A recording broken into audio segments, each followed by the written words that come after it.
శ్రీ సత్యసాయి జిల్లా పుట్టపర్తి నియోజకవర్గం నల్లమాడ మండల పరిధిలోని మస్కవంకపల్లి గ్రామానికి చెందిన కాల సముద్రం శ్రీనాథ్. ఇతనికి 329 5వ లెటర్ సర్వే నెంబర్లో 4 ఎకరాల 40 సెంట్లు భూమి ఉన్నది. ఈ 4 ఎకరాల 40 సెంట్లు ప్రతి సంవత్సరం ఆయన వేరుశనగ, మొక్కజొన్న ఈ విధంగా అనేక రకాలుగా పంటలు సాగు చేస్తూ ఉండేవాడు. కానీ పెట్టుబడి అధికము, దిగుబడి చాలా తక్కువ. పెట్టుబడి 50,000 అయితే దిగుబడి 20,000 మాత్రమే వచ్చేది. ఇతను వ్యవసాయం పైన విరక్తి చెంది ప్రతి సంవత్సరం ఈ విధంగా నష్టం రావడంతో వ్యవసాయంపై విరక్తి చెంది బెంగళూరుకు వెళ్ళేవాడు.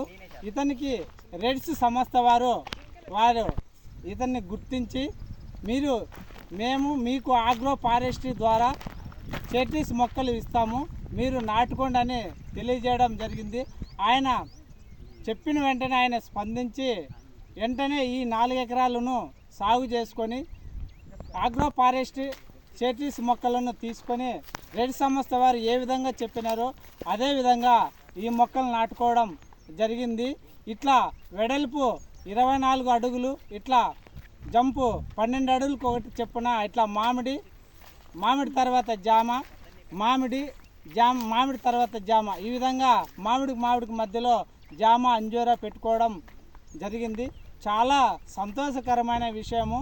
మనము ఈ రైతు మాటల్లోనే ఈ మొక్కలను ఏ విధంగా పెంచుకున్నాడు, ఈ మొక్కలకు ఏ విధంగా నీళ్లు పెట్టినాడు, ఈ మొక్కలకు ప్రకృతి వ్యవసాయం ఏ పద్ధతిలో చేసినాడో ఈ రైతు ద్వారానే మనం అడిగి తెలుసుకుందాము రండి. పుట్టపర్తి నియోజకవర్గం నల్లమాడ మండలం మస్కవంకపల్లి గ్రామం. నా పేరు కాల సముద్రం శ్రీనాథ్. నాకు 4 ఎకరాల 40 సెంట్లు భూమి ఉంది.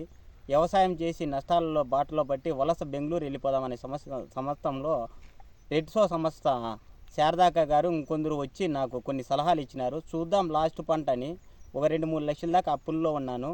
కానీ వాళ్ళు చేసిన సాయానికి నా చెట్లు, మామిడి చెట్లు, జామ చెట్లు, అంజూరా చెట్లు, టెంకాయ చెట్లు, మహాగని చెట్లు నన్ను ఎంతో జన్మలు ఈ చెట్లు నన్నాళ్ళు రెడ్సో సంస్థలో పనిచేసే ప్రతి ఒక్కరిని, రెడ్సో మేడంను అట్లాగే శారదాకను మర్చిపోకూడదని హృదయపూర్వకంగా చెప్తున్నాను. నా చెట్లు చూడండి, తెచ్చినప్పుడు ట్రాలీ హైట్ మాత్రమే ఉన్నాయి. మా ఊర్లో చాలా జనం ఎగతాళి చేసినారు. అవన్నీ పట్టించుకోకుండా ఎవరి మాట వినకుండా వాళ్ళ సలహా, వాళ్ళ సూచనలు, వాళ్ళు చెప్పిన ప్రకారమే నాటుకొని వాళ్ళు చెప్పిన ప్రకారమే మందులు కొట్టుకుంటున్నాను. ఇంతవరకు ఏ మందు కొట్టలేదు, కానీ వాళ్ళు చెప్పిన సూచనలు పాటించినాను. ఈరోజు నాకు ఎక్కడ పాకూడదు అనే ఉద్దేశంతో చెట్లనే కాపాడుకుంటున్నాను. ప్రతి రైతు ఒకసారి ఆలోచించండి. తెచ్చినప్పుడు మా మస్కంపల్లి గ్రామ పంచాయతీలో అడగండి చెట్లు ఎంత ఉన్నాయి, ఈరోజు ఎంత ఉంది అని. లేదంటే మల్లాపల్లి, కురమాల, దున్నికోటలు కానీ గొర్రెలకు వస్తారు. ఏం చెట్లు అన్నోళ్ళు ఈరోజు అందరూ నోరు తెరిచి చూపెట్టుకున్నారు. టెంకాయ చెట్లు చూడండి, 50 చెట్లు ఇచ్చినారు. కానీ జన్మకు రెడ్డిసో సంస్థలో పనిచేసే వాళ్ళను శారదాకను మర్చిపోకూడదని ఇంకా రైతులు ప్రోత్సాహంతో ఇంకా ముందరకు రావాలి. రైతు ఒకసారి నా చేనులో చూడండి, మీకు డౌట్ ఉంటే ఏం చేసినాం ఏం కథ అని. ప్రతి రైతు వ్యవసాయం మీద కాకుండా మొక్కల మీద ఆధారపడితే మనకు కొంచెం లాభసాటి ఉంటుంది.